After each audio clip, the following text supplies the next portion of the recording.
Hello, Fightful Faithful. Welcome to another episode of the Tuesday joint we do on Tuesdays, because that's why it's the Tuesday joint. Alex, What? it's not just the Tuesday night joint. Wait, this is the Tuesday night Sour Graps post show for August 22nd. NXT Heatwave. Heatwave. So we can talk about the heat. We can talk about this darned weather. But if you want to talk about what happened on NXT tonight, if you want to talk about the fact that it is darn near 100 degrees here in Denver, it's a dry 100, but my goodness, get in those super chats, get in those Humper Chats at humperchats.com. We'll also remind you to subscribe to FightfulSelect.com for all of the scoop skis in the whole wide world. There was some all-in news that went up earlier today. You know what else there's going to be? More all-in news coming your way. There's talk about a talent who hasn't been in the ring in decades, maybe doing some fun stuff. There's a whole lot more coming out because we've got the biggest wrestling show in history, attendance-wise, coming right up. Not counting North Korea because they were forced by a dictator to go. I'm going with by your own free will. Wrestling crowds in history. So there you go. You also get Alex and I doing your alternative post show. So if you like what you see here tonight, you can go ahead and subscribe to Fightful Select, and you'll get us talking about wrestling. Usually that we like the presentation of a little bit better. We're a little less sour on those shows most of the time. So if you want to see the sweet sheet version, you can head on over there. And we'll also just ask you to leave a thumbs up on this video. It helps people find us in the algorithms. And if you want to be cool, like 100,000 other people, you can subscribe to this channel as well. We hit that 100,000 mark. Alex is going to get a silver play button. We got to compliment him on air, which he can't handle, which is always fun. So I love doing that. But Alex. Yeah. On with the show. Yeah, it's the heat wave. It's a heat wave. The heat is on. The heat is on. The heat is on. It's on the street. The heat is boom, boom, boom, boom, on. Alex, I'm talking at a podcast conference on Thursday where I'm talking about extending your value beyond the mic. And I'm going to be like, your value is just bits. I don't know what to tell you. It's going to be It's just whatever nonsense comes into your head, say it out loud for all the people. It's going to be a 25-second presentation where I go, you're going to want to organically find bits and you're going to want to lean into them. That's it. So I think we have to do like heat, hot. Yeah, heat puns. Heat. Brother. Heat. Harlem Heat is the obvious one. Gemini season already got us for it. That's good. That's obvious. It's out. Harlem Heat is off the board. We've already done it. It's too easy. I mean, if you want, I expect better from you people. If you want to pay to say that, just go. Okay, ahead. Sure. Yes, it's true. Yeah. There you go. Yeah. So it's the heat wave. Luis will tell me if I'm wrong, and so will the people. As of last week, the one women's match we got on the show tonight was not on the card. Is that correct? Or did they add it after the show and I missed it? I think they added it after. Yeah. Because I don't pay attention to those things. Once NXT is off the air, I have a media blackout on NXT. They forced me to watch that crap 2 hours in a row. You're not going to pay attention to it the rest of the week. 2 hours in a row. Yeah, that's right. It's a 2-hour episode. No, it's 2 hours in a row. It'd be so much easier if I got to have like a break in between. Oh my gosh, no one wouldn't. Like a gap year where I could like go backpacking in Europe. And then come back and watch the rest of it. I don't think it would, because I think you would be like, I got this over with. And then you'd be like, oh my God, no, it isn't over with. I have to go back and do this. But Alex, I feel like the past few weeks, there's been like a tale of two NXTs. Yeah. Like we get stuff that's great. And then we get stuff that's like, what? Yes. And no in between whatsoever. Yeah, that's so true. Luis telling me that the women's match was added in a digital segment after the NXT broadcast. So women's wrestling good that they did that right now. So yes, it just feels nice to know that they heard us when we were like, why isn't Rhea Ripley defending on SummerSlam? Why aren't Becky Lynch and Trish Stratus defending on SummerSlam? Like, just feels good to know that they have been paying attention to us about women's representation on screen. Okay, so Silver Puck is a very important question to clarify. Does it have to be heat, or can it be a similar variation of anything that produces hotness? I just think like it's your own journey. You know what I mean? Yeah. If it's heat, that's like we got heat, brother. That's okay too. Right. That's like a little bit more meta, and we love the metaphor here. So yes, that's true. JDB Pringle starting us off with Alex and Kate, the Sultans of Sour, Papa Paul, Elizabeth, you top tier son of a gun, Sisters of Cease and Desist, Louise, and all the lovely SGSers. Hey, partners. Jambeard says, I have a dad joke for y'all. We were doing those last week. I love a good dad joke. Who was the one knight that no one expected to see on the battlefield? LA Surprise! That's good. Jambeard says that Kate should do a TED talk on impressions and karaoke. Yeah, that's what it is. Mm-hmm. I conned them into letting me do a presentation at the biggest podcast convention in the country. Okay, like I know you would never do this because you're like, you're like sneaky professional. But I wouldn't it be great if you did the entire speech as Tiffany Stratton and everyone at the conference thought that was your actual voice? Like, wouldn't that be great if you did that? Like, it would be, and then you ended it off with toodles, and then you walked off the stage. Wouldn't that be great if you did that?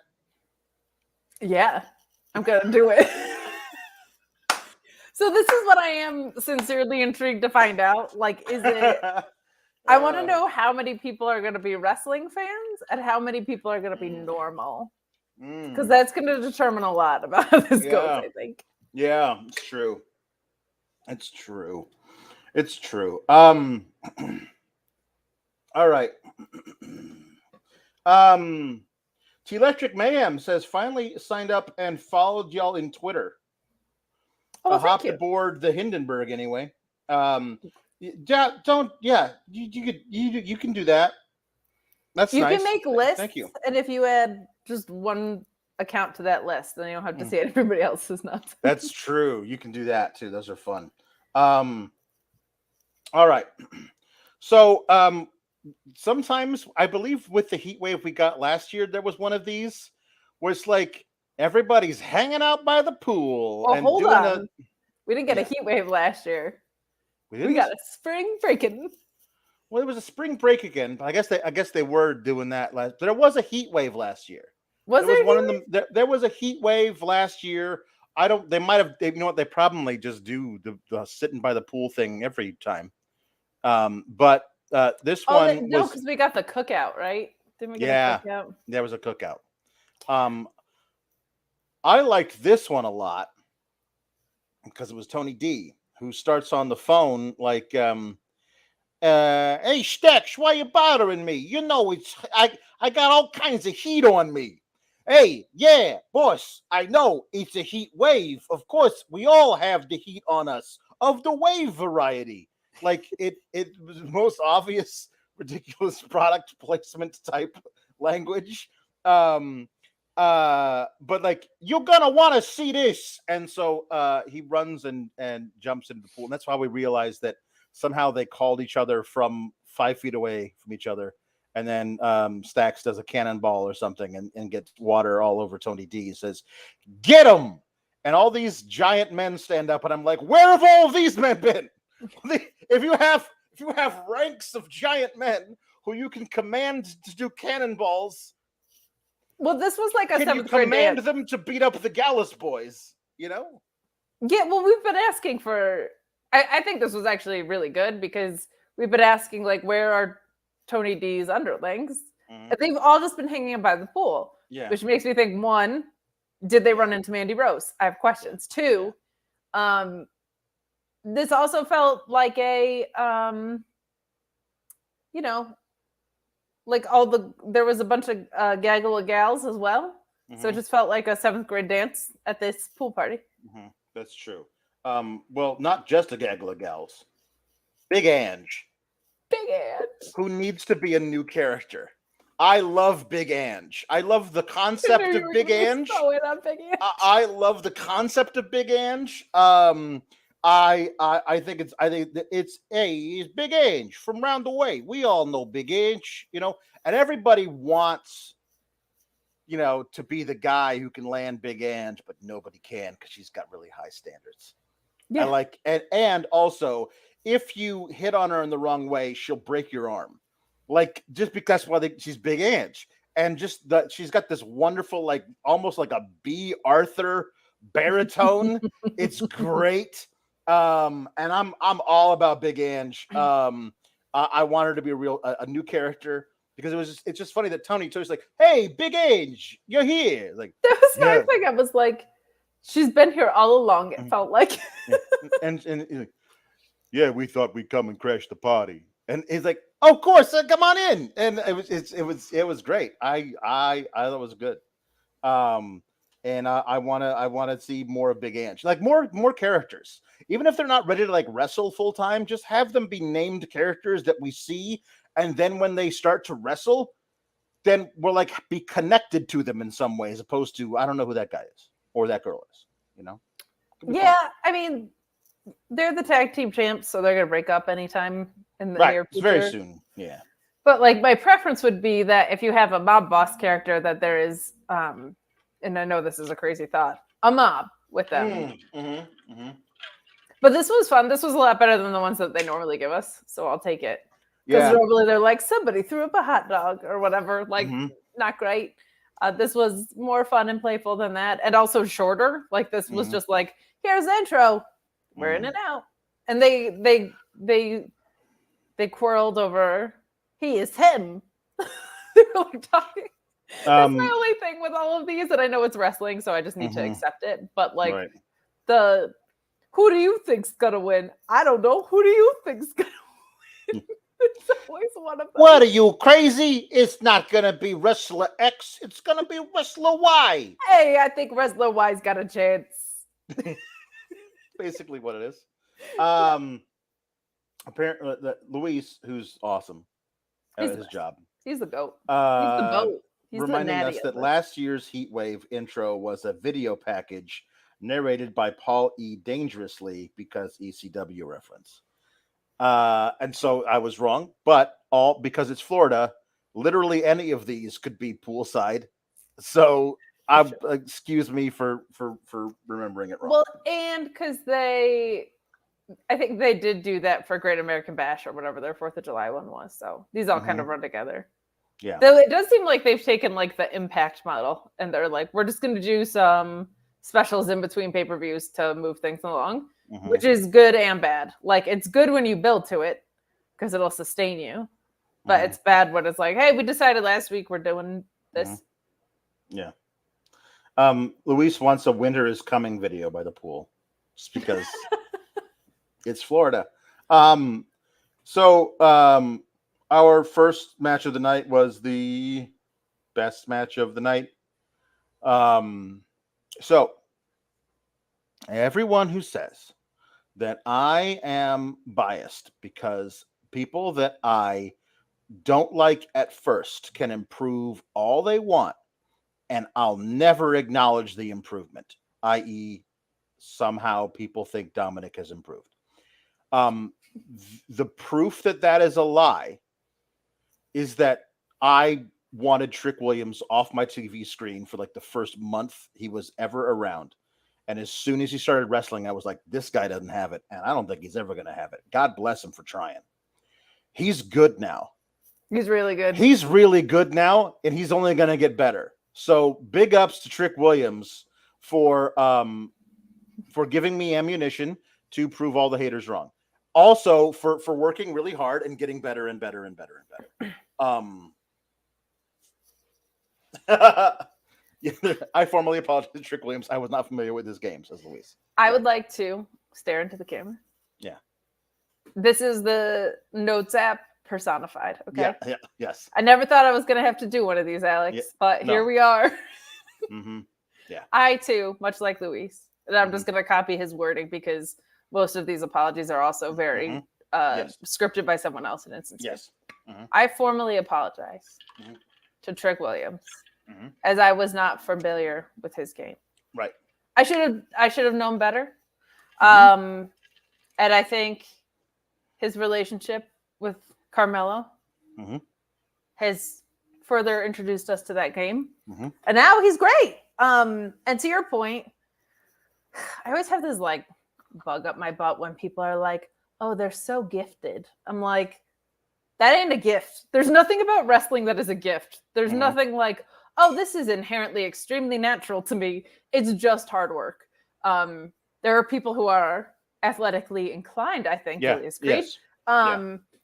But it's just hard work. So it's not like a gift or like, wow, they were born so talented. It's like, no, it's a skill that is honed. Yeah. And the reason I get so like uppity about that is because with wrestling, especially, it's just extremely physical and emotional and mentally taxing. So I think they deserve all the credit in the world. And to see someone like Trick improve as much as he has is like the most rewarding part, I feel like, of us covering NXT is when we see like him and people like Tiffany Stratton and how far they've come and things like that. So it's awesome. I feel like he was also, to NXT's credit, one of the few that were kind of like raised right, and that he was folded in and improved, and now he's in the ring with Ilja Dragunov, right? Who didn't have to do as much work as he would have had to have done 6 months ago to make this match great. But Ilja Dragunov makes every match even better. He's just so wonderful at this. And I say that about his matches with Walter too, right? Now Gunther, like, I just am so continually blown away by this guy every time he's on my screen. And tonight was a like Trick Williams coming out party, so I don't want to divert from that too much, because this was really to showcase what he can do. But on the other side of that conversation is the dance partner you're in the ring with, and Ilja Dragunov. I'm always so impressed by wrestlers that just have chemistry with everyone.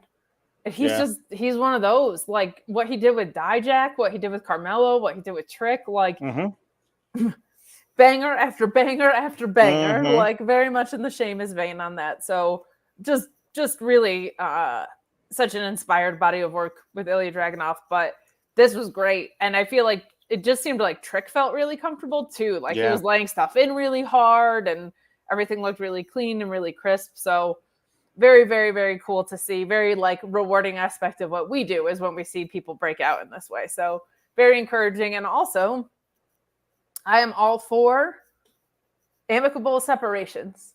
I think that rules. And like him and Carmelo just exploring different paths on their own instead of being like, I now hate you. And they didn't hold the tag team titles at any point. Like those are improvements. Those are natural things. I've had friendships where in non-wrestling world, you just kind of go different paths or whatever, and you're still friends, but whatever. Like, I really, really like that we've gotten to see him blossom. So kudos to that. And to your point, we'll talk about the situations that have not improved necessarily in the same thing later in the evening, unfortunately, because that was a big old mess. Yeah. So I really love this match. The rock bottom from the second rope was crazy. Oh, so good. Not being able to finish him off with that with the first forearm thing, so having to do it from the top rope was nuts. Even just laying in like his knee and stuff. Yeah. Like Trick laid in a really nasty the tricks. That knee was insane. Fantastic. But both these guys were working their asses off and having a really like a battle in there. That was awesome. I can't say enough about how much Trick Williams impressed me tonight. And the thing of it is that everybody was raving immediately about him on the stick, and I still feel like I'm listening to a podcast at 1.5 times speed when he talks. Like if you could just like, I'm not saying he's going crazy fast, but there's a few things that I'm missing, and I know he's really well crafted all of his words. Like it makes sense when I go back and listen to it, but the problem is I have to go back and listen to it. I should be able to pick out almost everything that you're saying the first time through. So just a little bit slower on the delivery on the mic, and he's got all the tools. He's got a really great look. He's tall. He's filled out a lot. There's a lot of good stuff. I would say it's such a double-edged sword, because I think the thing about him that's kind of unrepeatable is his cadence and his delivery, but he does need to slow it down.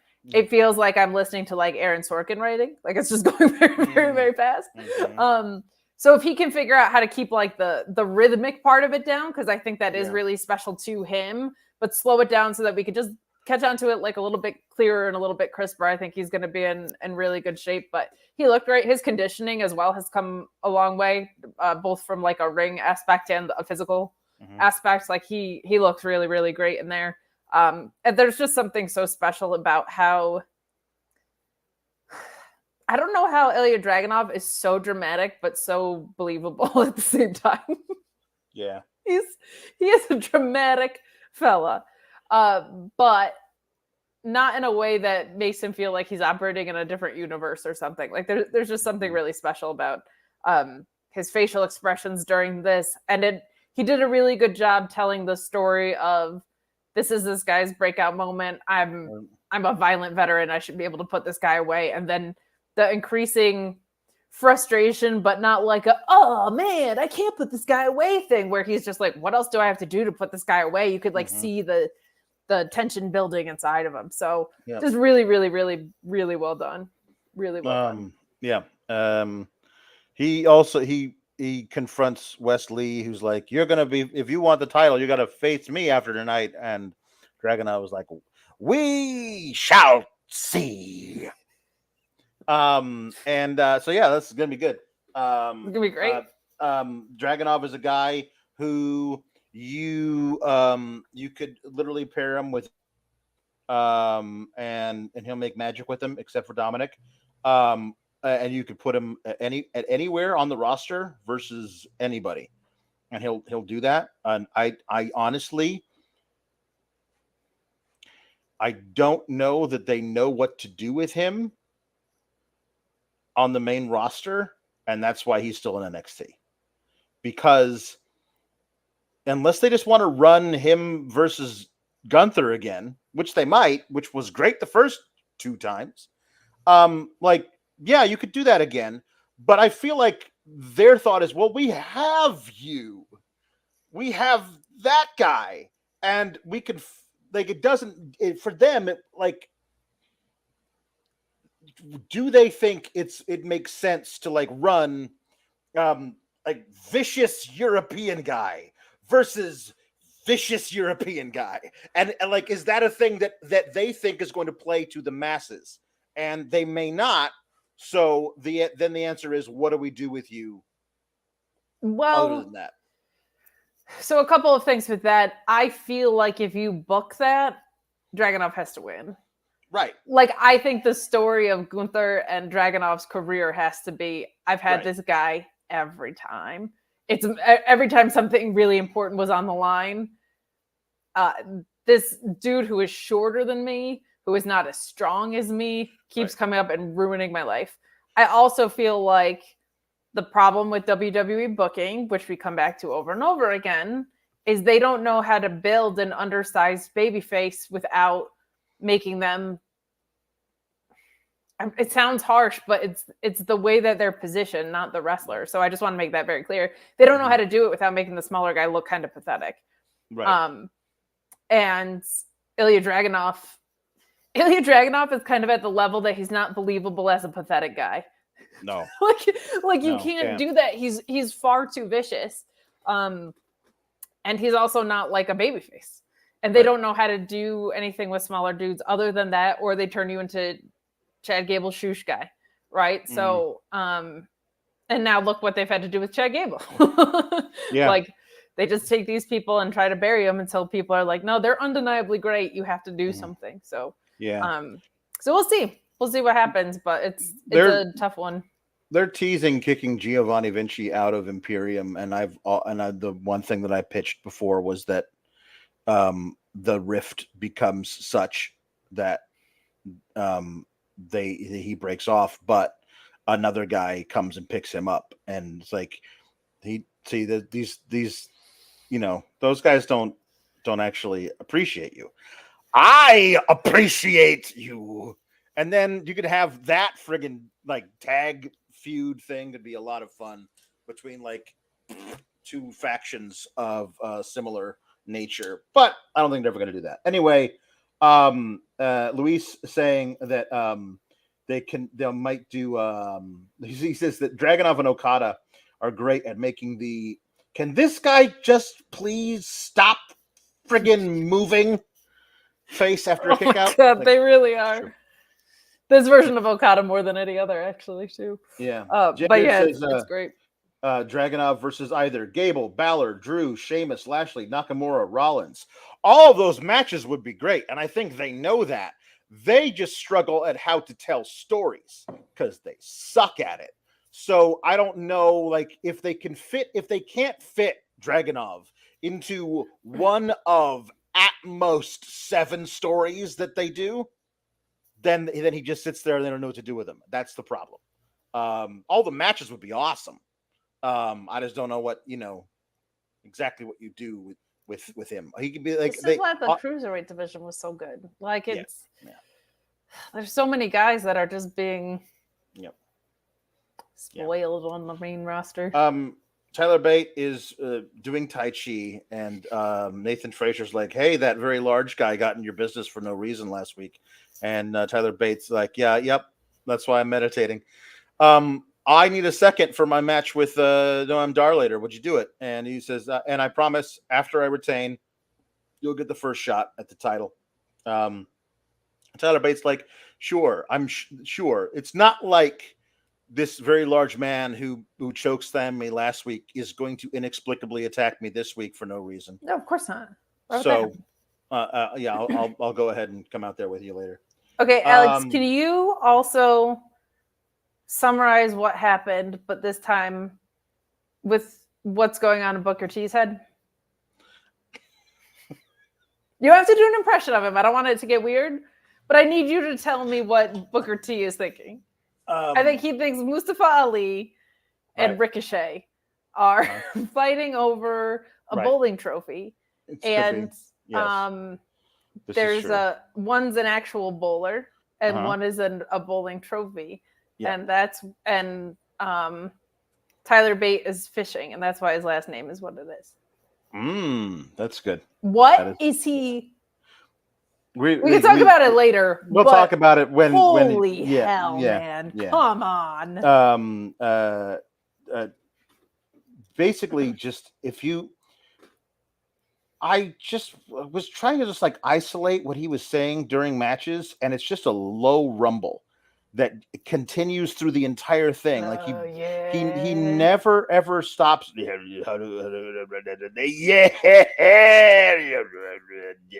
Oh yeah, that's what I'm talking about. Champagne wishes. Caviar dreams. That's it. That's Vic Joseph didn't even pretend today. Vic Joseph was like, I don't know what you're saying. If you do not get me another partner, I will quit. I will quit. Ooh. I will leave. Can that be one of our bits? Is just Vic Joseph reactions, like.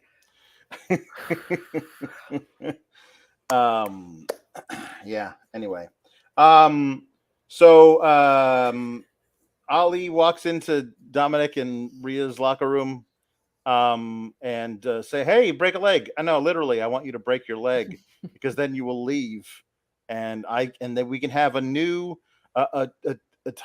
North American champion that we can be proud of. And I'm like, okay, so I don't know, because he did say that part, but none of the rest of this segment with him felt at all like what he was doing with the pre-tape that we all love so much from last week. You know, like it is. He's not wearing a suit.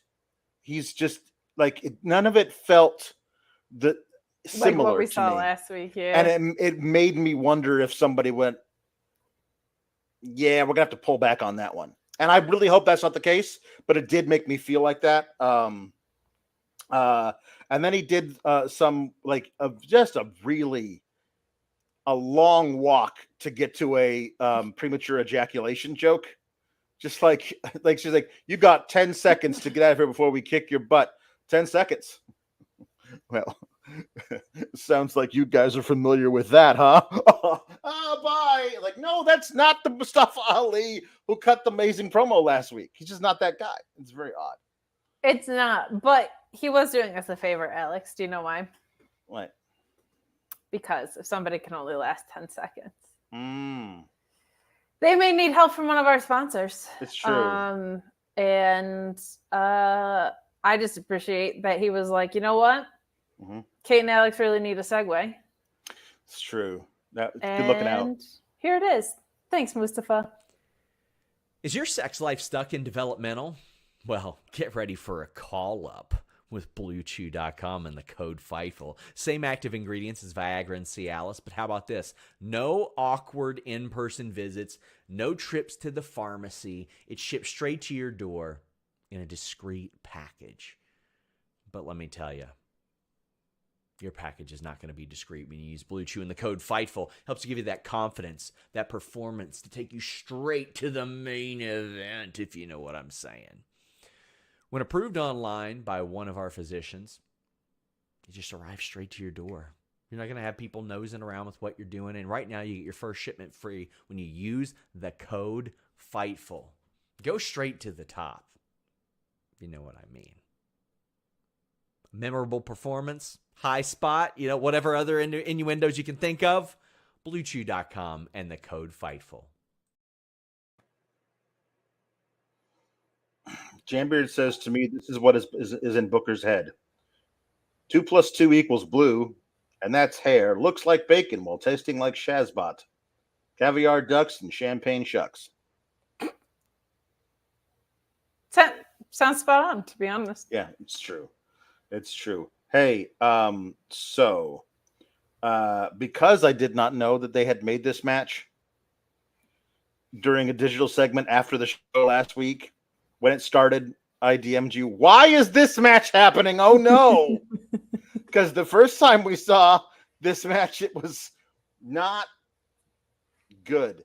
And I want to congratulate Ava Raine on improving from her first match to her second match. The trouble is she's now at about a 2, but good for her because the first time was like a -48. So like we're good.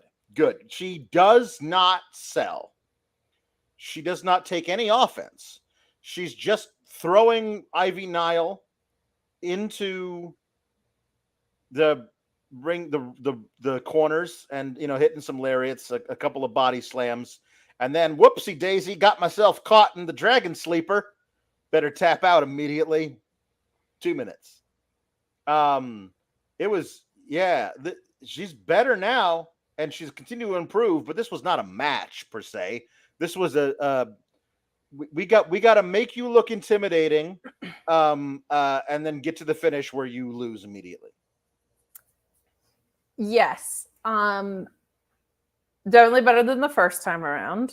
But she just is probably, it's just a weird situation because of her family name and the storyline she's been thrown into, where I feel like they think she can't be off TV or on Level Up or whatever. But it is good to see things heading in the right direction. That's what developmental is for. But it does feel like she's not ready for TV matches yet. There's a lot that needs to still come along. But headed in the right direction. Not a ton to say about this match just because it was very short. And but to your point, okay, she's got some fundamentals down. And then so hopefully next time she's in the ring, you have her where she's getting the selling piece more. And then you see like that's what always blows my mind about Tiffy is like she had like a lot of the athleticism, and then she started to put the moves and the selling together, and then she was starting to put match stories together, and it happened very quickly. Like unrealistically quickly. So so improvement, but just a short match here, and doesn't feel like this probably should be on NXT yet. Right. Yeah, she got Elias, and she is no longer Ava Rain. She is now Ava. That's right. She got butched. She got how many people got their names dropped? Yeah, it's okay. I guess we'll see. So she loses, like she gets put in the Dragon Sleeper by Ivy and taps out immediately. And then so Ivy celebrates, and then the entire schism decides to take on Ivy 43-1, and she just kicks all their asses because she's 3'8". She's built like a brick shithouse, but she's very small, and she just beats them all up. And she's trying to beat up Ava Rain some more, and Ms. Rain is dragged away by two very noticeable members of Schism, and she's like, bye, and nobody goes with her. So she leaves, and later she cuts a promo by the Schism's tree. I didn't know that was the Schism's tree. It looks like there's noticeably more than 4 roots on that tree. Significant, there's more than 4. Yeah. So she was cutting a promo saying, "Hey, Ivy, you're a coward. Come, I know you won't come find me here. Thanks to these 2 intrepid members of the Schism, these brave souls who have rescued me and are now my protectors and are in no way Julius and Brutus Creed.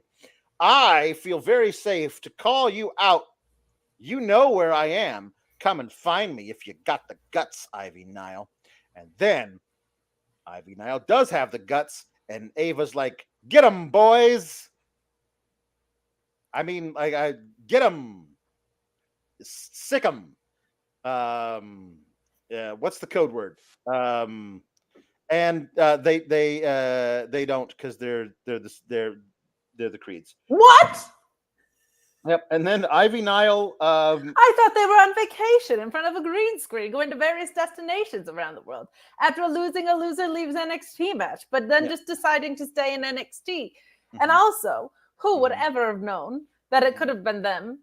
Because I gotta tell you, there's not a lot of people that are built like Ishii in this world. Bruce Creed is one of them. Yes, true. And if you're thinking in NXT, it's either Ishii or Brutus Creed. I would say good betting odds. You should assume that guy is Brutus Creed. Especially when he's palling around with a guy that looks like Julius Creed. Huge reveal. I will never forgive the Performance Center crowd for pretending to be surprised by this. They reacted, and I say to you, you are banned from wrestling. Get out of here. They played along. Also, you can never tell. It's very possible that was piped in surprise noise. I would, Alex. I pray for the future of this country that is the case. Because my God, it was so like, okay, Brutus. Not Brutus. Julius. You know I love you. You know I think you're like a future, like, all-timer performer in the ring, on the level of peak Curtis, on the Kurt Angle, peak Curtis Axel. Curtis, you are going to have all the Curtis Angle. Everyone knows Curtis Angle, the very, very famous wrestler Curtis Angle. He was Kurt McGillicuddy before. And I actually really like Curtis Axel, by the way, but when we're talking about like storied careers, it's not one of them. In performing the secretly the Creed's version of the Schism guys and being directly behind Ava while she's cutting her promo, maybe don't have your eyes dart around the whole time to make us, for those people who may not have been watching this whole time, like they're tuning in tonight for the first time in a few weeks and don't immediately know it's the Creeds, you're giving all of it away by being really suspicious. I'm actually in the other camp. Like, this got so stupid, I think you have to lean into it. And the only way you don't know those are the Creeds is if you've never seen the Creeds before. I'm sorry. You have to be an absolute moron to not realize who's standing right there. That is egregious. Brutus is a very distinct looking guy, and Julius kind of is too. Mm-hmm. Like, come on. But Alex, I also have a big reveal. You want to know what it is? What's that? I got a t-shirt in the mail. Oh, did you? I did. Oh, look at that. It's an Allie Albright t-shirt. Allie Albright of the toothpaste Albrights? Oh, the toothpaste Albrights, Alex. I don't see the Cease girls in the chat right now, but I'm going to clip this. I saw Emily earlier. Oh, good. Okay. Hopefully they're watching. But you can get your own Allie Albright shirt on ProWrestlingTees.com, and I would encourage you to do so. Our very own Allie Albright has her very own t-shirt. Mm-hmm. So there you go. There you go. That's awesome. I'm plugging a lot this past week. You should, yeah. I got my Mass Line album constantly by me. Ian Riccaboni had a Happy Wrestling shirt that I was wearing the other day. That's great. But this is the most important one. This is my favorite wrestler in the world. Mm-hmm. She's great. No, seriously, she's great. Jambeard saying, so you're saying that the Creed-shaped people were in fact the Creeds. Shocking. It's like, Alex, when you see a cookie cutter at Christmas, and you're like, I know what this is going to be even before I put it into the cookie. You know what I mean? Right. Like, you're aware. I will also say, while I hate the last name drop stuff, Ava Rain is the most hippie-sounding name for the least hippie-sounding or gimmick in the world. Yeah. So I feel like they should change her first and last name a little bit, but yeah. Also, because I'm putting this over. Like, I just wanted to be as cool as Mercedes Moné and Nick Jackson. Yeah. I was trying to, because I wore it on the plane today. I was gonna try and reenact the Nick Jackson picture, but I didn't have the window seat, and I was very uncomfortable. Yeah. I'm sorry. So the end of this little segment with the obviously Creed-shaped Creeds are in the audience reaction. Yeah. Oh my God. That Julius goes, you want to see your girl Ava again? Well, then you better agree to our demands to have another match next week. And if we win it, then we are reinstated to NXT because we hate career advancement. Like, what? Like, you had the perfect out. You lost a loser leaves town match. They protected you. The other team cheated so you would lose. It's a perfect opportunity for you to go to the main roster and be great in front of an audience of millions and millions of people. Like, why would you say, no, we want to stay here? Well, because they couldn't leave Ivy behind, man. But to that I say, why on earth? It was like, I was annoyed with how obvious it was that the Creeds were going to lose, because I was like, obviously you're going to have Alpha Academy and Maxine Dupree, and then the Creeds and Ivy. I was like, it's actually annoying how telegraphed this is. Like, of course they're going to be the ones going up, and of course this is the feud they're going to enter into. And then they were like, actually, they don't leave town, and they also are in Schism, but they're not in Schism. And then they're going to do this extremely serious tag team. Is going to do green screen sketches with zinc on their nose. Yeah. And then Ava is also going to be an absolute idiot. She was standing close enough to them that like she probably smelled them at one point in her life. Yeah. Like, what are we doing? At what point was Ivy in on this?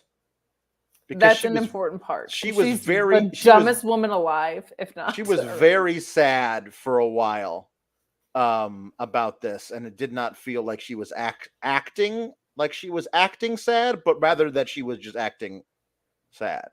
But Yeah, yeah, I like, don't. sad. Yes, exactly. So, also it's going to be in a steel cage match, which is going to somehow keep out the rest of the Schism. The Schism cuts a promo. Rip Fowler standing there cutting a great promo, going like, "Man, I wish that they just let Zach Gibson cut promos and do great tag wrestling. That would be great. Wouldn't that be nice if we could do that? I sure would love it. But next week there is a match where if the Creeds win, they get to stay in NXT. I don't know what happens to the Dyad if they lose, but it should be like another loser leaves town match. And also, if the Dyad lose, they should also refuse to leave.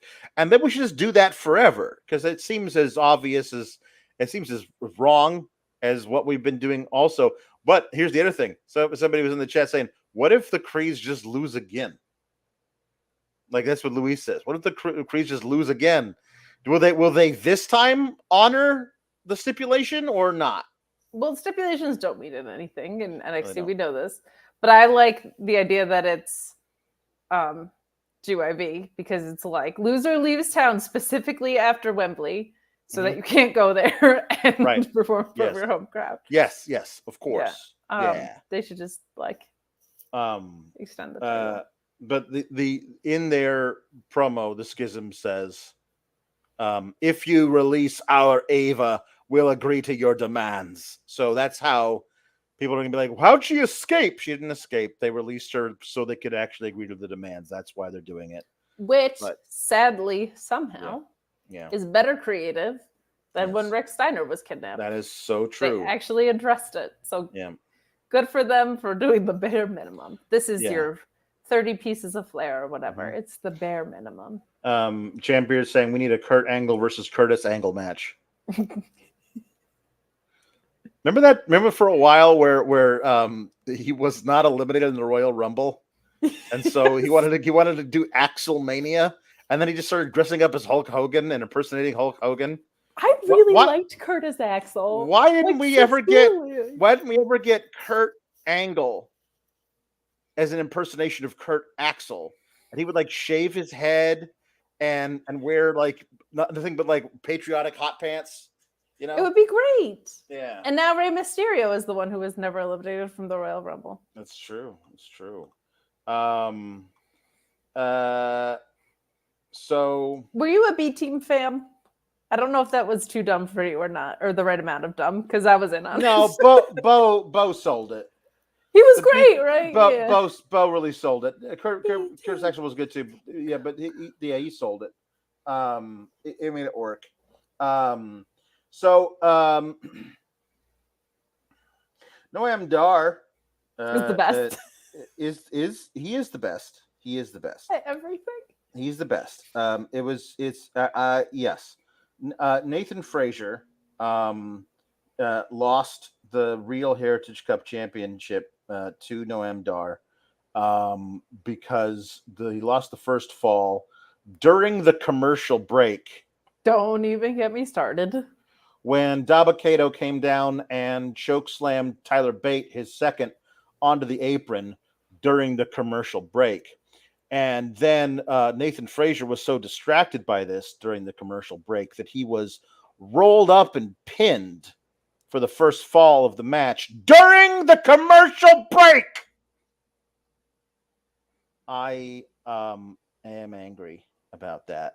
They should, like, if you're going to run one of these matches that has 3-timed rounds, 5-timed rounds or whatever, you got to make sure you're not running most of the match, which they friggin' did, during commercial breaks, even if they're in picture-in-picture. Because as a general rule, I have to get shit done during the commercials. So I'm not usually looking up at the TV. I happened to be Alex, when Dabba-Kato came down and chokeslammed Tyler Bate. If we had gotten back from commercial and been, oh, Book, such a terrible thing happened. Tyler Bate got chokeslammed by Dabba-Kato. I would have lost my friggin' mind if I had not actually watched it. It was, oh, God. Dumb.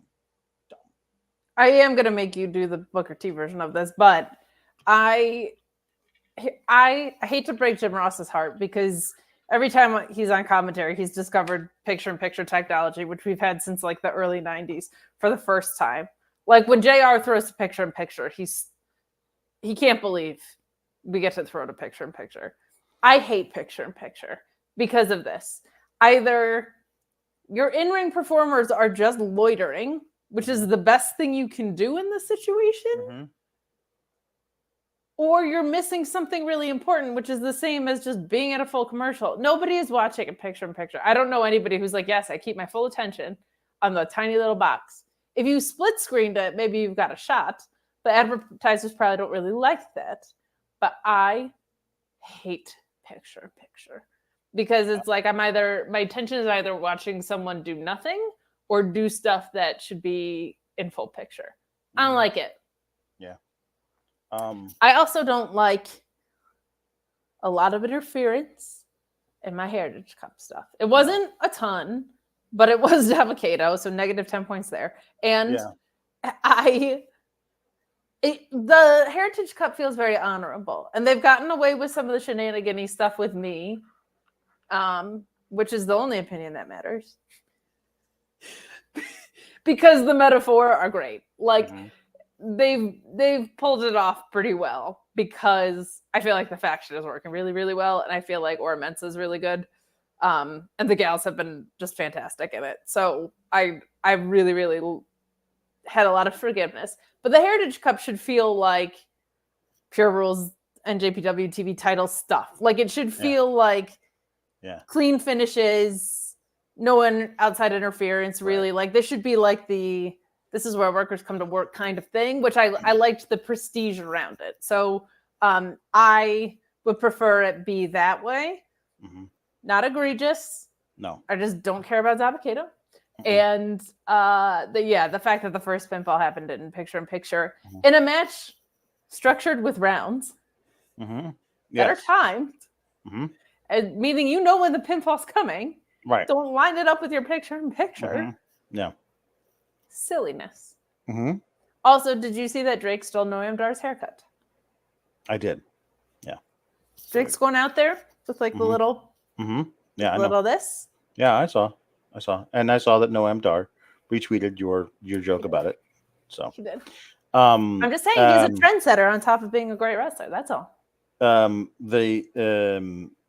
gonna have to have words with Jonathan Discretion, the referee, because I'm sick of the discretion always going against like the obvious thing.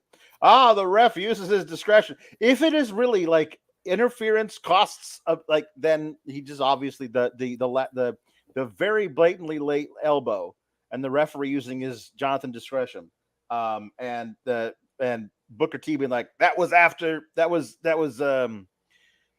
the buzzer, and buzzer my ass, Book is a verbatim quote from Vic Joseph. But when Lash Legend grabbed a hold of Nathan Frazer to hold him back from being able to make the pinfall before the thing, and he's like, Lash Legend helped him. What? She helped Nathan Frazer. Sometimes the things that you say, like, he doesn't know which one's Nathan Frazer. Do you know who Vic Joseph is in my head about Booker T? He is justifiably, though, Michael Scott to Toby. Like, why are you the way that you are? Like it's just like that is who Vic Joseph is in my brain about Booker T. Is I hate you so much. I hate you so much. It's him during this match. You know, he didn't know the names of Lash Legend and Jakara Jackson when they came down, like he was like, they're Noam Dar, my main man Mensa, and the other two. Girls. The other two. He said, you don't know their names, said Vic. No, I know them. It's just stop. Like it's so bad. But they're on a paper in front of you. Never mind that you should know them because you see them week after week. He doesn't even know Nathan Frazer from Noam Dar. No, he doesn't. She helps Nathan Frazer. Champagne wishes and caviar dreams. I like this kid who I don't know the name of. Don't know what his name is, but I like him. The heart of that kid. So, like the worst. And Vic Joseph he was like, sometimes I don't know what you're saying. Or so he did not hide it today. Yeah. No. Noam Dar gets a letter from the Heritage Cup Coalition or something saying that he will defend his title at No Mercy in 5 weeks, which means he doesn't have to defend it between now and then, which makes him celebrate even more. But there's going to be a tournament, which I am going to look at the bracket of and immediately know who's going to win. And I hate that about them. They are so bad about this guy. Or the most obvious perfect pairing in the finals will be on the same side of the bracket. And I'm like, just do the good thing. Do the good thing. Also, Tyler Bate will be an obvious great one to win the tournament, but in the second round, he'll get attacked by Dabba-Kato and lose his match. You know? And Booker T will be like, that's Carmelo Hayes. And we're going to be like, what are you talking about? Yeah, AEW does that with tournaments too. A lot. Like the Owen, I was like, I know who the finals are. But to your point, I don't like when they do that. But to your point, all of the semifinals advanced other stories. Mm-hmm. I'm not asking for the G1 here. I mean, I am asking for the G1. Everybody should do tournaments like the G1. But I do feel like the last women's one was the one that was like the most what the hell of it. Because it was so confusing. So but my guess is the talent that are involved in this are going to be all my favorite talent. So it'll be obvious, which will be annoying, but it'll be, I feel like, probably the best matches that we could possibly get. So I'll take that part of it. A shoe. Who should replace Booker T? A shoe. That would literally be better if there was nobody there. A one-man booth, Vic Joseph, is preferential to Booker T being on it. A shoe is famously, by the way, who I suggested be in a feud with Bob O'Neill instead of Tyrus for the NWA championship. Exactly, so Shoe is having like a very storied wrestling career. Titus O'Neill would be a great shout. He would be a great he's really good. He'd be really great at that, I think. Scripps. I would put Scripps, but our version of Scripps. Yeah, there you go. Luis saying that Dabba-Kato versus Bate will be a match in the tourney. I'm sorry. You have 12 spots in this tournament. They better all be world-class workers. I don't want to. Let me tell you right now what it's not going to be. I don't want to see a stiff in there. Not one. You got too many good workers in that group. There's a bunch of them. I'm not saying they all got to win the tournament, but like you can throw in an out of the blue amazing Dragon Lee versus Axiom match in round 1. I mean, I wouldn't, but like put him like. I would actually line it up so the matches get better and better as you go, and then the obvious final is the obvious final. But we don't know who the obvious winner is. I love the obvious final, but I want the unsure of winner. That's what I want. But I want Boba Femi back in this. I want it to be all cruiserweights and Boba Femi. Mm-hmm. Yeah, there you go. They said it was global, so that means Cable. You know who gets to be in it. Like Wes Lee can be in it. Like it should be the 12 best wrestlers on your roster. And everyone, they should all be. I think Carmelo Hayes should be exempt from it, but everybody else should be in it. I think they should bring Butch back down for it. I think, and he should be Pete Dunne. They shouldn't acknowledge that they're the same person at all. Yes, agreed. Luis says, "Fuck it, put Obafemi in the tourney." That's what I just said. Let's do it. Let's do it. Yep. Let's do in. it. Tiffany saying she's Yes? going to saying that you said, Tiffany, The fall of Tiff Tiff is on the horizon. The summer of Tiff Tiff is coming to a close, and the fall of Tiff Tiff is on the horizon. It's the year of Tiff Tiff. Yeah. So she names all the champions of NXT that she's going to be better than, including Becky Lynch, who was never champion. She corrects herself backstage because of all the X trolls who immediately were like, actually, which actually I was one of those people. But I think we all were, because Becky's the most prominent women's wrestler in the world at one point. But you know what I would not hate, honestly? Becky Lynch versus Tiffany Stratton. Becky says, I haven't been NXT Women's Champion yet. Jambeard saying that she tweeted that. Yes, she did. I haven't been NXT Women's Champion yet. I would not hate that because Becky's never been Women's Champion. I'm not saying she should beat Tiffany, but like, what a rub for Tiffany to beat Becky Lynch, however she does it, whatever shenanigans they'll do to protect her. But if Becky's like the best you got for Becky right now, if you're not getting, let's say they're going to wait and do Rhea versus Becky at Mania. Like, if all you got between her finally putting Trish Stratus in her rearview mirror is like just hanging out and doing nothing, like, have her show up. Like, that'd be a really cool way to build on this mistake, is to have her beat Trish at Payback, have Tiffany defend whoever she's going to defend against at this fatal four-way that happens during they book, and then have Becky show up and go, you know what, ever since you said that, I've had this thought that it'd be so great to add that to my collection. That would be really great. And if you want to talk about how, all these main roster people are jacking up the ratings, you know who would actually really do that is Becky friggin' Lynch. Yeah, like, then you're probably looking at 1 million. I would love that.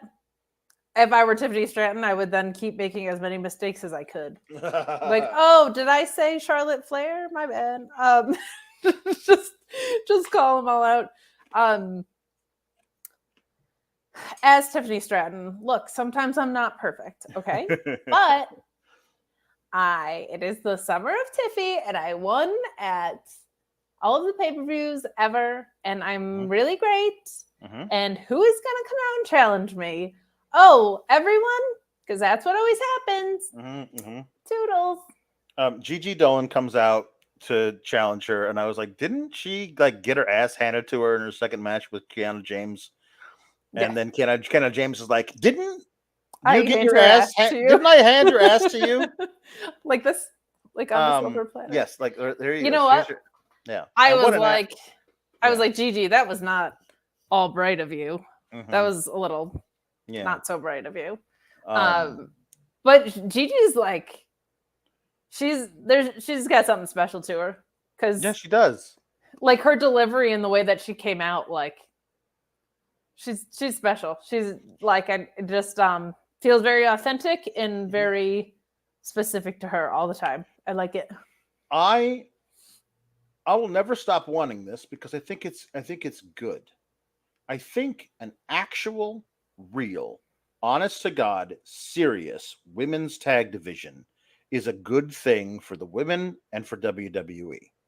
I don't think they'll ever do it, but I want them to create real tag teams, like they have real tag teams for the men. Just like, hey, for about 4 months, we got nothing else for you, so you two single stars are going to be a tag team for a bit.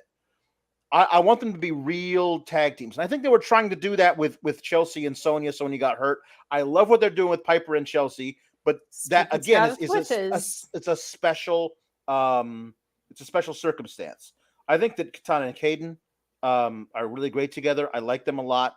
I think as soon as Team Spooky Scottish Witch comes back, that's gonna like Fire and Dawn is a great friggin' name for a tag team. Like, that's cool. Like, okay, there's but it's not a better tag team name than Spooky Scottish Witches. So I Team don't know Spooky why Scottish you're Witch. Yes. Okay. trying fine. to Yeah, I know. tamper with perfection. But I'm so sorry that I accused you of being professional earlier. But how dare you, sir? How dare you? But I think there's something really great about these possibilities. And so Gigi, I think, has a good singles career in her if they know what to do with her. But also, it's one of those deals of like, how different to them is she from, let's say, a Shotzi?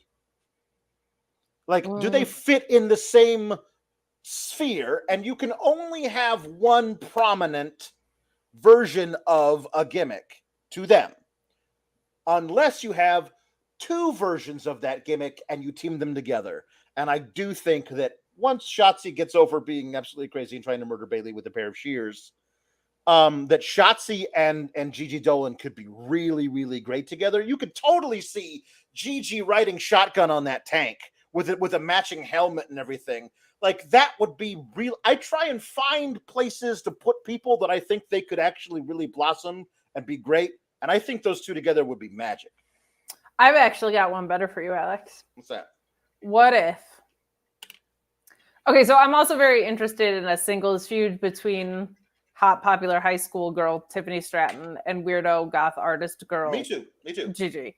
But right. What if you had like a trio of mean girls in a way, and one of them was like a smoke show champion for like a year, and then you had one girl who was kind of like more alternative, I guess, and then you had Gigi, who like had a more specific, a little bit weirder alley, right. And they were just like running roughshod over the division. And then if you choose to release the smoke show, who had the title for over a year, you don't immediately break up the other two like a bunch of idiots. What if we did that? No, I don't see it. All right, well then, you know what? If you're gonna break them up, you might as well just do a tribute spot to Shawn Michaels in the presses. Jambeard says, Kate and Alex, I need you to pick one of these words: anime, punk, TikTok, funny, or women. And we're supposed to pick one. I'll let you do it since you're the podcast professional. Women makes me nervous. What were we anime, punk? That's obvious. The one you were going to pick. TikTok, funny.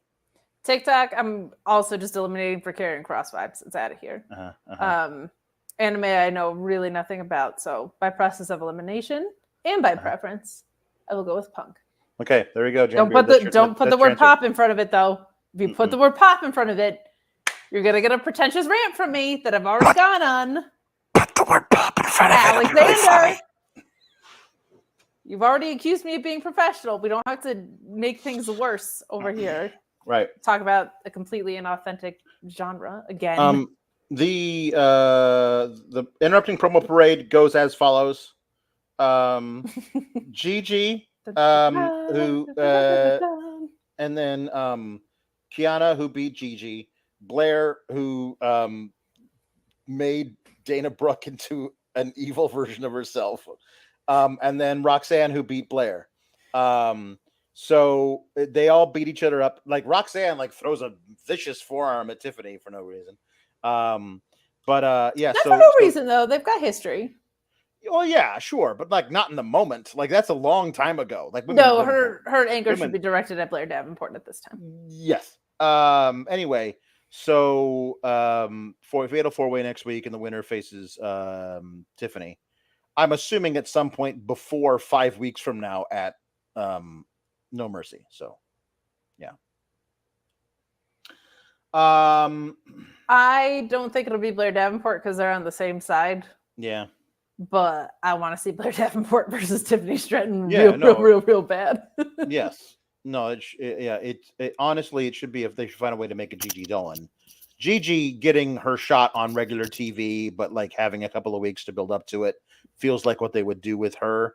She can pin Kiana James to get there, and then you do the big one, which I would assume is Roxanne at the actual touring pape, No Mercy.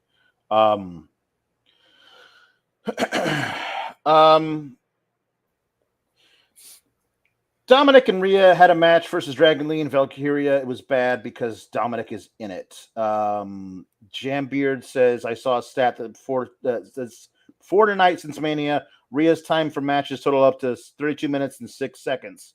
That's singles matches, but yes, correct. So tonight wouldn't count. Yes. Anyway, I think Rhea and Lyra work really well together, but then anytime somebody got tagged in, then you got to watch Dragon Lee be approximately 800 times faster than Dominik moving around the ring, and it's just bad. Even like right in the beginning, I don't even know what they were going for, but it looked like a dad playing airplane with his kid. Mm-hmm. Well, I don't even know what that was supposed to be. I don't know, man. I feel like his last match was decent, and then this time they tried to outkick their coverage way too far. Mm-hmm. He looked really not good tonight.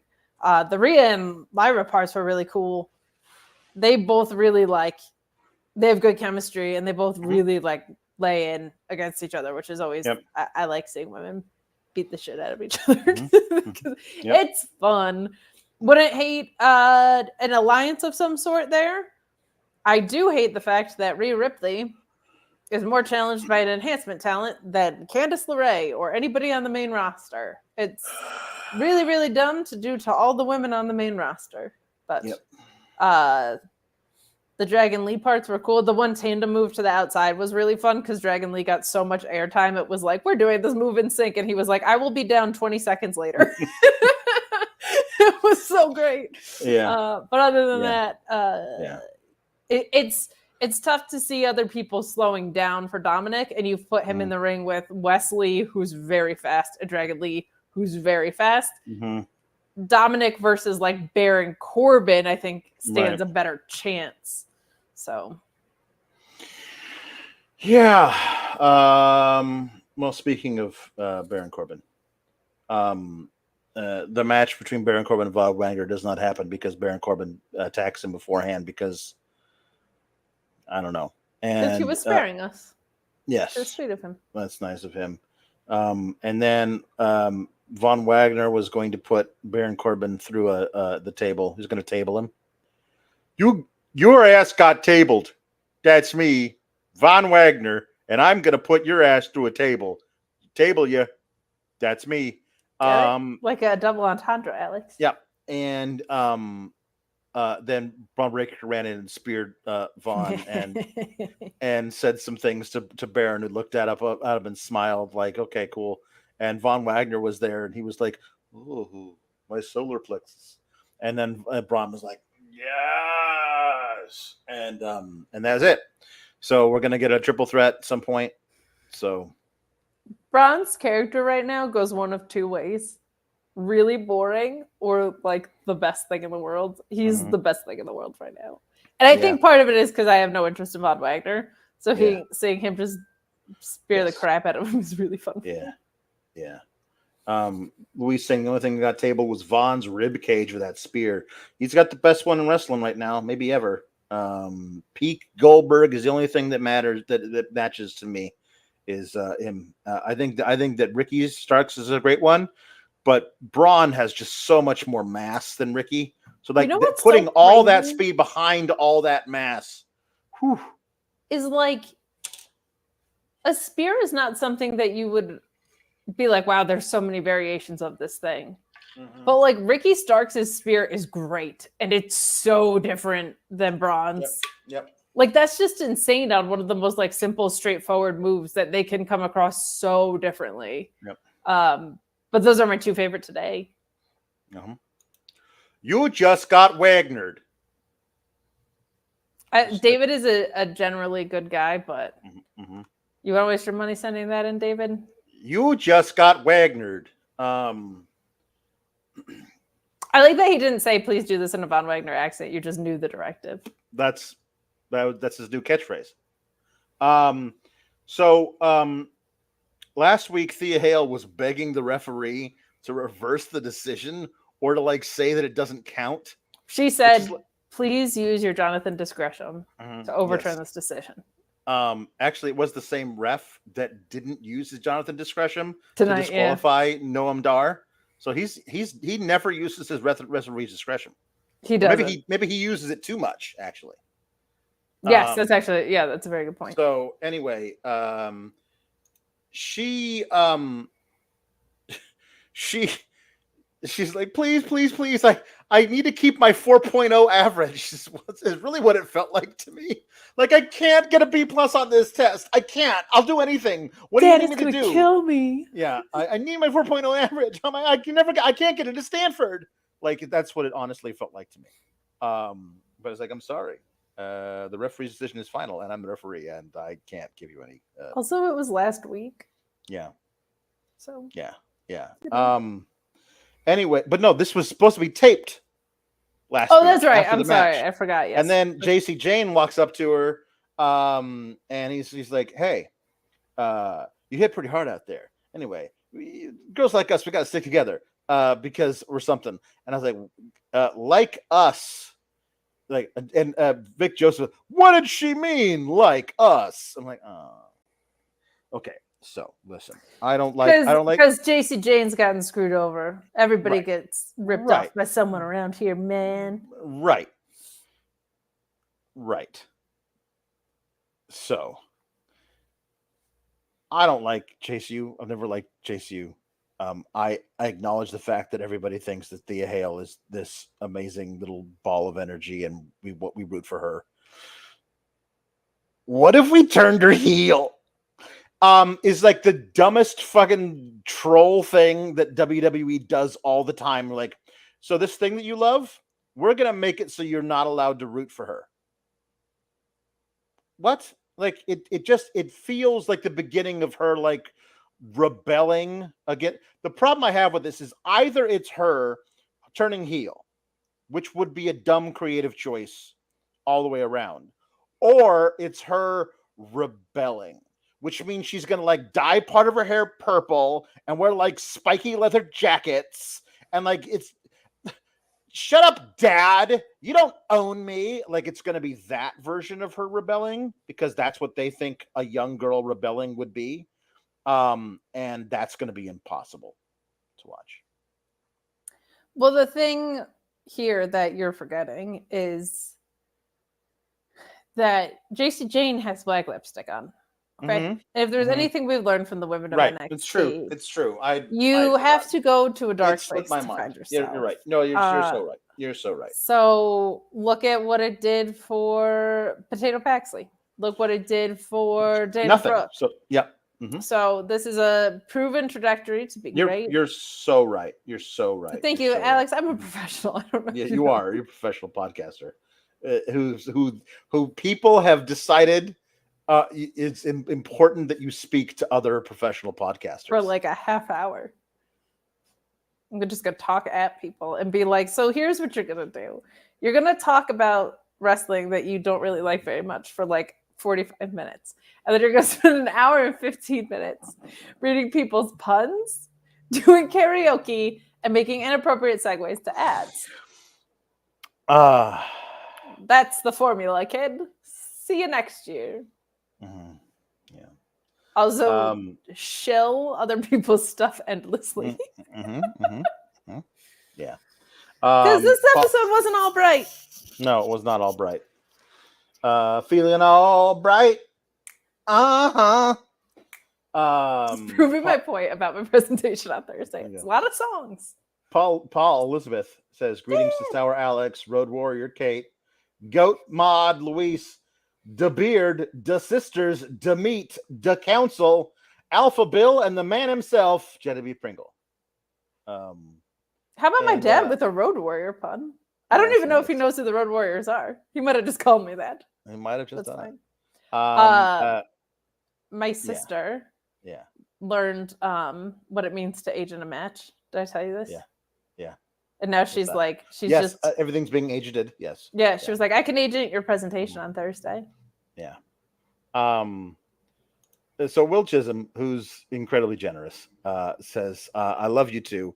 We need a comedy show on HBO Max. No, let's put it on something it's a good idea to subscribe to because they stole a bunch of things off of that service. But yes, thank you. We do need a comedy show. I got a theory they may have Tiffany versus Becky at No Mercy, the way she kept name dropping her, but I do believe Roxanne will win the 4-way though, just showing some love, and we appreciate it. That's a lot of love. So very much appreciated. That is, and to do that the week that I'm speaking in a couple of days makes me really look like I know what I'm talking about. Yeah. Thank you. That's true. Yeah. But you're always very generous. And to address your super chat, I would love it if they pulled the trigger on that. I don't know if is the play for that the same weekend as No Mercy. No, that's or the No following Mercy weekend. is the same. Okay.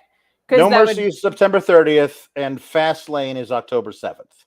Okay, so she could work both hypothetically if they wanted to. She could, but also once she's done with Trish, they got to heat something else up for her. I have a theory. Do you want to know my theory? Yeah, what's that? Definitely not that. I feel like you have Chelsea Green and Piper, and I feel like Becky Lynch and someone. I haven't figured out the someone, but like Becky Lynch being like, I had the tag titles with Lita, and we got screwed out of those. And like I guess I'm just like salivating for Piper and Becky to have some FaceTime. And I feel like there's a really fun thing to do, and you can stall Becky for Rhea until then. I don't know who you put as her tag partner, but I'm like Chelsea and Piper versus Becky and somebody, like, because Becky's comedy, like her comedic timing is so great. Right. Like her and Chelsea would be gangbusters. I think they're gonna do Shayna versus Becky for Fastlane. I'm not mad about that. Yeah. So, yeah, I think they might do that. Don't hate that.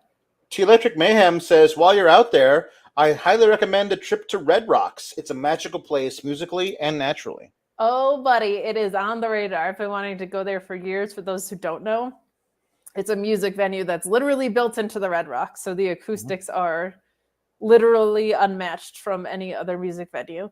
And I also got to see our friend Will Washington, and I got recommendations for vinyl stores. Very cool. I have to watch my wallet, but I'm excited. Louisville says Techno Team too damn hot. Electric Mayhem says too cold. I can't explain to you how boring Techno Team 2000 is. And how much they're just always my go-to for some reason, but he's always there to pop me. Thank you. Electric Mayhem says too cold Scovilio. Lieutenant Photo says Shane O'Mac with the roast to roast. Everybody stop the presses. We have to talk about one Lieutenant Photo. Thank you for your service. I haven't found the screenshot yet, but he got a Ricky Rainbow sign on ROH. I have to go back and find the screenshot. Yes. Everyone needs to know this. This is going to be the biggest subscription bumps to watchroh.com that they have had. Ricky Rainbow sign on ROH. I still have to go find it, but I'm going to find it. Thank you so much for putting the legend, the icon, the enigma wrapped in a tortilla. Yeah. Ricky Rainbow on television, streaming television stuff. Yeah. True Infamous says, so California Wildfire Uncensored. Electric Mayhem says, be sure to drink water. You do not want heat stroke Lee Hathaway. No, I do not. Lieutenant Photo says, Adam Cole. COAL, baby. Jesse Ozog says, Eddie Kingsford. like the lighter fluid. Silver Apocalypse says, the Blaze Busters, Latino Heat, Alba Fire, the Roast Warriors, and Ric Flair. Like Road Flair. That was very good. Jambeard says Canada is on fire, literally. Heat. Sure.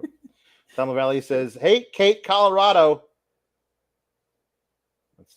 but also the pun. He wants his pretty heater Avalon. True Infamous says, "What would you call South Texas in a heat wave? Corpus Crispy." Arja says, "Adam Cole, baby, and Maxwell Jacob Friedman." Very well done. I like that one. That's a good one. Maxwell Jacob Friedman is very funny. That is really Jesse Ozog, who's a 12-month member, says Kelvin Nash. The unit of measurement of temperature. And Jambeard is like, I mean, Alba Fire? Yes, exactly. Yes, of course. Jambeard says, wouldn't mind seeing Trish and Zoe go for the tag titles. I would. I would mind seeing Trish Stratus wrestle or speak ever again. I don't think she's ready to do this anymore. Her promo on Monday was awful. Like she was flustered and no. Do you think maybe it's because they've been given trash and it's been overextended? Perhaps. And she can come back once a year to do something, but like she doesn't have it anymore. And it's taking valuable time away from all the women that do. Well, that's because this was supposed to be done a month ago. It's true. But I love Zoe Stark. I think she's great. Cheers.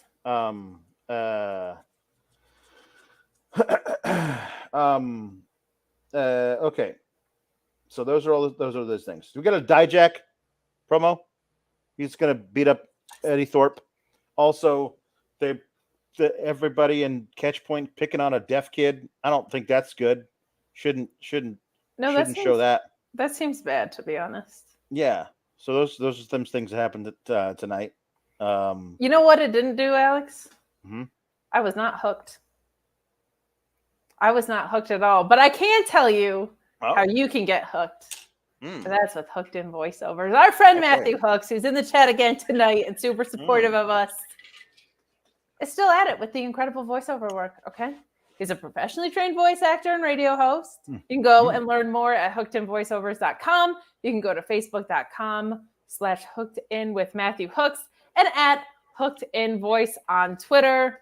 He's got some incredible stuff. Go check out his reels. He's working with world-class brands across a bunch of different kind of like verticals and stuff. If you need voiceover stuff and you can't clip ridiculous things from our show because nobody knows who Gunther is, you're going to want to hire a professional like Matthew Hooks. He's done audiobooks. He's done anime, which was a buzzword from before. So I don't know if maybe you were setting up this very segue and I just didn't know about it, but he's done narration. He's done commercial projects. He also does audio editing, radio and television ads, and so much more. We love Matthew Hooks here, and we appreciate him, and we appreciate him sliding back in here. So go to his website for booking details. He really does have great reels. I checked them out myself. Those demos cover anything you could possibly want. So check it out. Runs the whole gamut, audio editing included. Like, whoa, that's a whole other skill set that he's had to master. He's also wonderfully supportive of us here at Fightful all the time. And is a good dude. So if you're like, oh my God, where do I go to learn more? Well, here's a graphic, and it's off center because I didn't do Canva right, but you can check it out at all these places. hookedinvoiceovers.com. You can also email them at hookedinvoiceovers@gmail.com. Follow him on Twitter. And there's this cool little logo. Look how cool this little logo is. It's so cool. Get it? Because it's like a play button. Yeah. We love you, cool. Matthew Hooks. Send hooks, as usual. I'm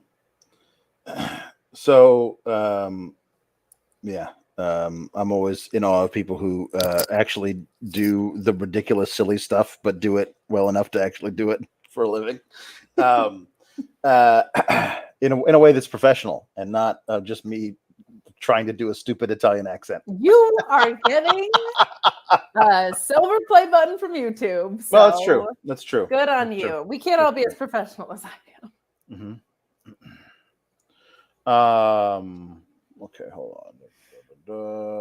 Where did we get this thing? There was something here. Okay. Where did you send something? You sent something. I sent something? No. Oh, that's cool. That Louise sent us a picture of Big E with his NXT title belt standing next to Carmelo Hayes with his NXT title belt, and it was pretty cool. It's pretty cool looking. That'd be a cool match if that could ever happen. Can we make that happen, please? Lord, can we make that happen? Meet Norma says, sorry, Kate, but I watched the Nats beat the Yankees instead of NXT. How was the show on a scale of poopy to stupendous? Somewhere in between. Like, somewhere. The good stuff is great, and the bad stuff is so bad. Good. I think certainly qualifies. Carmelo Hayes versus Wes Lee. Yes. Yeah. This is excellent, but shorter than it could have been. There was some extraneous crap on the show that didn't need to be there. That when this thing started at like 10 till the top of the hour, I know they always have the overrun, but it's never that long. I was like, this feels like it's the overrun was even shorter because it went to 10:05 and normally it goes to 10:08. I was like, this was too short for how good the promos were last week. I felt like,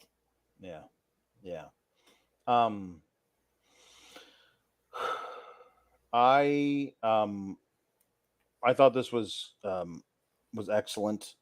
I think these guys have great chemistry together. I rag on Booker T justifiably all the time, but his bringing up the connection of these two guys and at the top of NXT, because he brought up like Ron Simmons winning the first ever Black World Heavyweight Champion. That was really cool. I like that actual connection there. These guys are great. Wesley's improved a lot, and like to the point where when he won the North American Championship, that felt like his absolute ceiling. And now his ceiling is higher than that. Like, I don't know. He raised the roof. I am saying that he raised the roof. Yes. Professional. Yeah. That should be your new tagline. Whenever you say something ridiculously silly, you should swing yourself over into the camera and say professional. Because the best part is too, I'd overshoot it and be like, yes, right. especially when you're in just in a hotel room. It's the best. With a terrible setup. Wes Lee, I think it wasn't even just like that's what we thought his ceiling was. I think it was that we just didn't know, like, as a singles competitor, where he was at, really, because he was in a tag team. And he was in a tag team that also got, like, very over, but then everybody turned very against it, kind of for no reason. Like, that was all such a very odd thing. And he worked so well in a tag team that you were kind of like, okay, what does this guy do when he doesn't have the complementary piece? And we started to see those beginning promos where they, like, acknowledged what had happened, but didn't go into detail about it, but they seemed very sincere. And these things kept moving on and upward. And then he had such a successful title reign, obviously. But his promo last week was like, that to me was probably the coolest thing I've gotten to see him do, at least in NXT. Because it just felt so authentic. And I loved that. I said it last week, but it bears repeating here. I feel like it wasn't like this guy's a good guy and this guy's a bad guy. Like, it was very layered from both of them. And I felt like that was almost his, whenever anybody wins a title, how they come out and are like, this is like my State of the Union address. He almost did that without winning the title, which is even cooler because he was just like, this is why I'm a contender in a lot of ways. Yeah. And I thought that was really, really cool. We should get more of that. But you're right, and that it feels like he's one of the few people that, like, that title reign has now elevated him in a sense. So he raised the roof.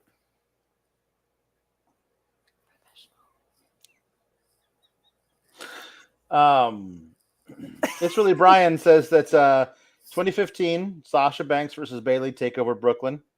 2021 Ilja Dragunov versus Walter Takeover 36. 2023 Carmelo Hayes versus Wes Lee Heatwave. August 22nd is a great day in NXT history. That's cool. It is. If you are weird and want to watch a watch along, we did a Sasha and Bailey watch along before Mercedes debuted. And John Alba was on it, and he had done a match study on this before. So there's like really, really good insight from him. And it was just an incredible thing to watch right before what happened with her in Japan, obviously. But it's such a special match, and getting to watch it back on stream with a bunch of people was a really fun and special experience. So that's on Fightful Overbooked if you want to. Arguably, almost inarguably, the best women's match on American soil, at least, I feel like. Certainly. Yeah, a really, really, really special moment. So it was cool to see the 8-year anniversary of that pop up on the timeline. Mm-hmm. But what did that match ever do for anybody? You know what I mean? Yeah, no, this is the thing is that this is I think the case for a lot of women of that generation is this is what we get to do, because it was not too far off from the Diva Search era. You know what I mean? Nope. Like there was like this very small transitional era with AJ Lee and Paige and Caitlyn a little bit, and then all of the sudden, while that was building up, like this whole other thing was happening in NXT, and that was, if you could point to a match that did that, that was the one. Yeah. That's why I subscribed to the network. Now it's Peacock. And also, really, Brian says Techno Team SPF 2000. I love how you guys enable me. Mike from New York says 4-way at No Mercy. Wes versus Trick versus Dragunov versus Mello. Trick is making goo-goo eyes at that belt. And there is, again, I don't think I want to watch them like feud realistically, but I do think they want it to happen. So I think that if Mello were to pin Trick in a 4-way, that would piss off Trick enough that he would. Too soon. I am operating from a point of, I think they want that sooner rather than later. So I'm trying to figure out a way to make it work the best it can. And I think that Trick being pissed that Carmelo made him look bad in the 4-way by pinning him would be a way for them to get to it. I think it is too soon. But I do think that they will not think that, and that they will want to build to that for whatever friggin' thing they do in November. It's so much deadline. Cooler. They have deadline. They do deadline. Yeah. It's so much cooler when if you're Trick and you're Googling the title for like 6-8 months, it feels like after the first 3 months, that might start at any time. And that's so much better. It's like the storyline equivalent of somebody having multiple finishers, because you're like, any of these moves can end the match at any time. If you start looking at the title now and you do it for like 6 months, 8 months, like anytime in that window, it's like, are they going to heat it up now? No. Like it makes it such a richer story, because Carmelo can come out there and be like, man, all I ever did was bring you with me on my success. And as soon as you go out on your own, you start looking at the one thing that means anything to me. Like it's such a better story if you add layers like that in. Yeah. I have one question though. When have they ever chosen the better story to tell? Well, Alex, let me tell you about a time called Black and Gold NXT. That doesn't count. That was an entirely different promotion. That's not this. That was before you and I, though, so it's a very it's a tough thing, because that was great wrestling. But now I get to have fun with you every Tuesday. Yeah. So. Luis says, I think they slaved Trick versus Mello for Mania TakeOver, especially with how amicable the split is and how they want Trick to be legitimized. I think they should. I don't think they will. So, yeah, that's my thing, unfortunately. Meet Norma says Blackpool Climate Club. Sad, but well done. Jambeard says, we're naming Kate to Kate Schilling with all the plugs tonight. What? Schilling? What? Whatever could you mean? I don't even know what you're referring to. Pro Wrestling Go listen to Podcast. Best Lines. Yeah. Pro Wrestling Podcast says Alex wearing a Cookie Monster shirt. Punk to Fightful confirmed. I'm just getting my crunches in, guys. That's all. That's all I'm doing. My shirt's better. And Matthew Hooks says, Alex, with your acting background and voices, you could do like voice acting professionally. Perhaps. I don't like to take orders. so like, no, we wanted you to do it this way. Yeah, no, I think the way I did it was pretty good. That's the last time I would get even considered for anything because I have toxic traits. I have lots of toxic traits. Yeah. Anyway, Jambeard says we will get Dom versus Metal for the title before we get Trick. Blocked. I don't think you're wrong. Blocked. I don't think you're wrong. And Will, with another very generous one, says, I tried to be nice about the Trish promo, and my sister told me those 1998 promotions not working. It really feels like they're holding off on Becky versus Rhea from WrestleMania 40 and Charlotte versus Bianca. I think there's Charlotte versus Bianca sooner, simply because they have nothing else. But I do think Becky versus Rhea is a WrestleMania match. I don't want to acknowledge anything in that chat. I just want to say, what did we do to deserve $80 less this time around? Professional. I really like pretending I'm ungrateful. Where I'm Yeah. like, you only sent in $20 that time. Thank you for all your support always. We have jukeboxes to get through, and we only have less than 20 minutes to do it. So here we go. First one, Tom LaValle wants Tony D doing Miro's promo from Saturday. Let me see if I still have it memorized. Hold on. Hey, this puny god, he likes to beat me down when I don't bow to him. And you and I, we're not so different. You and I, we got the muscles. I'm godless, but I know you are not because you pray to me now. Gabagool. There you go. So there's Tony D doing Miro's promo from Saturday. So thank you. Okay. We got a lot of these here from Jam Like, Beard. can we just? I know we have to hurry up. Yeah. But like, my God, what an ice cold line. Oh, I know you're not godless Yes. because you pray to me now. Yep. Mm-hmm. It's so good. All right, so we got lots of here from See, like Mayhem says, okay, here we go. Me might be bleeding, me forehead bleeding, feeling mox. Ole, ole, ole, ole, ole, ole. Okay, thank you. Do you remember Teen Girl Squad from Homestar? Any OGs in the chat? If you guys do know, if you remember the one girl going, my blood hurts. That's all I can think about with John Moxley. Here we go. Jambeard says, since you picked Punk, Tiffany to sing Give Up the Grudge by G.O.B. I'm opening. Mm-hmm. Good request. Mm-hmm. Don't make me listen to this stupid broken record again. The needle skipping and repeating, never reaching the end. These ads, I tell you, they ruin everything.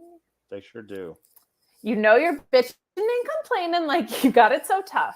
We're sick of all your crying. Will you ever shut up? So keep bleeding your fake blood till no one even sees it. If that's the best you can make up, at least act you mean it. Give up the grudge. Shut your effing mouth. Why you gotta judge everybody but yourself? Take a look around. There ain't nobody home. I may be a loser, but I'm not alone. Toodles. All right. Very good. Louisville says, Gallus Boys singing hot in here. What a little bit of, There's a little bit of, but I was like, good gracious, asses, bodacious, flirtatious, trying to show patience. I was waiting for the right time to shoot my steeds, waiting for the right time to flash them keys, And then I'm leaving, people leaving. I blaze my heathens, I get a shotgun for the season, penthouse, rooftop, here's the feeding, let us even, death and us leaving on dirt season. I need you to get up on the dance floor, give that man what he's asking for, because I feel like busting loose, and I feel like touching you, and I can't sleep, nobody stop the juice. Tell me what's the use? I say, it's getting hot in here, so take off all your clothes. I'm getting so hot. I want to take my clothes off. It's getting hot in here, so take off all your clothes. I'm getting so hot. I want to take my clothes off. Wait the bear, I hate popping the bottle. I give us little favor, you the bottles. You're driving this world down. Thank you. That's very professional. Okay, Tiffany. Is going to sing. Okay, Tiffany's going to sing "Rocky Mountain High" by John. Because I'm in Denver. Mm-hmm. He was born in the summer of his 27th year, coming home to a place he'd never been before. He left yesterday behind him. You might say he was born again. You might say he found a key for every door. When he came to the first mountains, his life was far away, on the road and hanging by a song. But the string's already broken and he doesn't really care. It keeps changing fast and it don't last for long. But the Colorado Rocky Mountain High, I've seen it rain and fire in the sky because in Canada. The shadow from the starlight is softer than a lullaby. Rocky Mountain High, Rocky Mountain High. High in Colorado. Toodles. Very good. Thank you. So the Pro Wrestling Podcast says, "Come on, Darby, let's go party." Yeah. True Infamous says, "Scorcher Sky and Baron Corbin Furno." Very good with the Corbin Furno. Jam Beard wants Papa Pulowski to sing "Blitzkrieg Bop" by the Ramones. Don't we all? Hey ho, let's go. Hey ho, let's go. Hey. Oh, let's go. Hey, ho, let's go. They're farming in a straight line. They're going through a tight one. The kids are losing their minds. Blitzkrieg bop, piling in the backseat. Generating steam eat. Pulsating to the backbeat. Blitzkrieg bop. Hey, ho, let's go. Shoot them in the back now. What they want, I don't know. They're all revved up and ready to go. What? Okay. Just like the Ramones. Mm-hmm. Right. Jam Beard wants Balor to sing punk rock song by Bad Religion. There we go.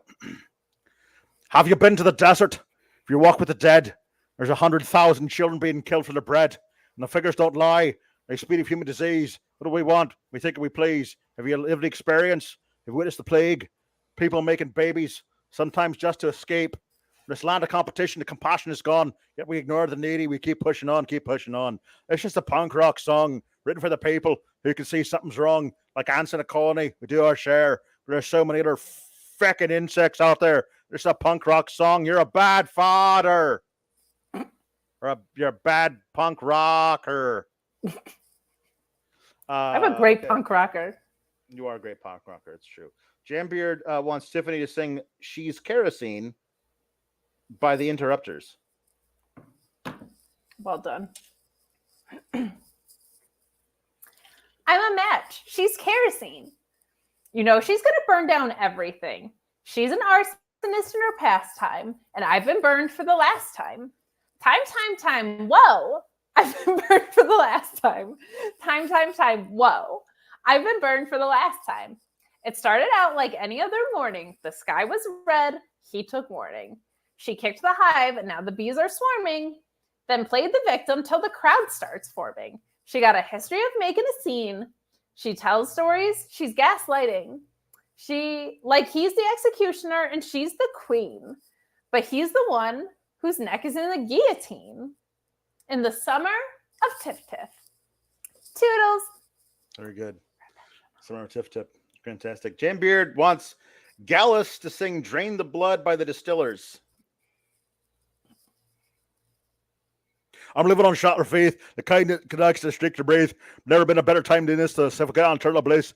You're in a state like your swells with so much heat. You seem to rise above and it takes its place. The heart pumps till it dies, drain the blood, the heart is wise. All my friends are murder. Hey, in my bones, no marrows in all these fiends, what teenage mate, all my friends are murderers. Oh, hey. You know what I mean? On prayer like you, the similar and short at the same time, dude. There's been a terrifying and this and that in front of the front and evidence. All my friends are murdered. I just really just said a teenage mate. All my friends are murderers. We. Yeah. Nailed it. Thank you. Thank you. All right. Finally. All right. Our hero.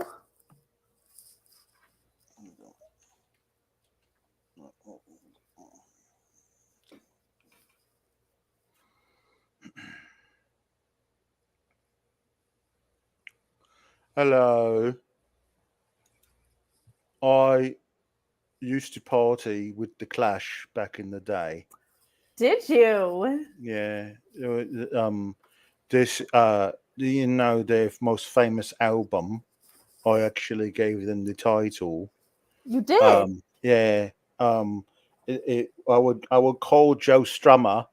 I would just call him up at all hours of the night, and I'd call him off from a payphone, and he'd say, "Who is this?" And I would say, "It's London calling. It's London calling." And he would go, "Oh, Ricky, I know it's you." I said, "No, it's not me. It's London. It's London." And he said, "But Ricky, I know it's you." And I said, "No, it's not. You don't know anything about me. I'm a riddle wrapped in an enigma, wrapped in an egg roll wrapper." Were you? What? Sorry, I didn't mean to cut you off on Yeah. your defining of yourself. I feel bad for doing that. It's Were all right. you implying that you were Paul London calling or the city of London calling? I have so many questions. Both. All right, here we go. Darling, you got to let me know. Should I stay or should I go? If I say that you are mine, I'll be here till the end of time. So you got to let me know. Should I stay or should I go? It's always tease, tease, tease. You're happy when I'm on my knees. One day it's fine and next it's black. So if you want me off your back, well, come on and let me know. Should I stay or should I go? Should I stay or should I go now? Should I stay or should I go now? If I go, there will be trouble. And if I stay, it will be double. So come on and let me know. Should I stay or should I go? All right, we've got enough time. I'm going to do the next verse, including all of the things in Spanish. Here we go. This indecision's bugging me. Esta indecisión me molesta. If you don't want me, set me free. Si no me quieres, liberarme. Exactly who I'm supposed to be? Dígame, que tengo ser? Don't you know which clothes even fit me? Sabes que ropa me quedra? Come on and let me know. Me tienes que decir. Should I cool it or should I blow? Me debo, ir or que dame. Thank you. Ricky, should I stay or should I go? You should stay in the hotel until your checkout time and then you should go. Got it. That's usually how it works when staying in a hotel. You're so cultured. I had no idea you were supposed to stay until your checkout time and then leave. No, it's sometimes they'll let you get a late checkout, which I need because I usually like to sleep well past noon. I mean, like well past noon the first day and then past noon the second day. I Sure. sleep a long time when I crash from all the drugs. Oh, I wasn't supposed to say that. You should stay. Jambeard says, my weekly goal of making Kate cry from laughter has been hit once again. The tandem of Jambeard and Ricky Rainbow is a surefire. We should become a tag team, except for they'll make us break up and then not be friends anymore. No, you got to be friends with Jambeard. But they're gonna, if we're a tag team, they would make us break up. Oh, I know. That's what I'm saying. Is I think you But- can't form. But not until we're the champs. That's true. You would get to hold gold. Yes, Gold. for all of a few days until Jambeard will hit me with his skateboard, which will break in half.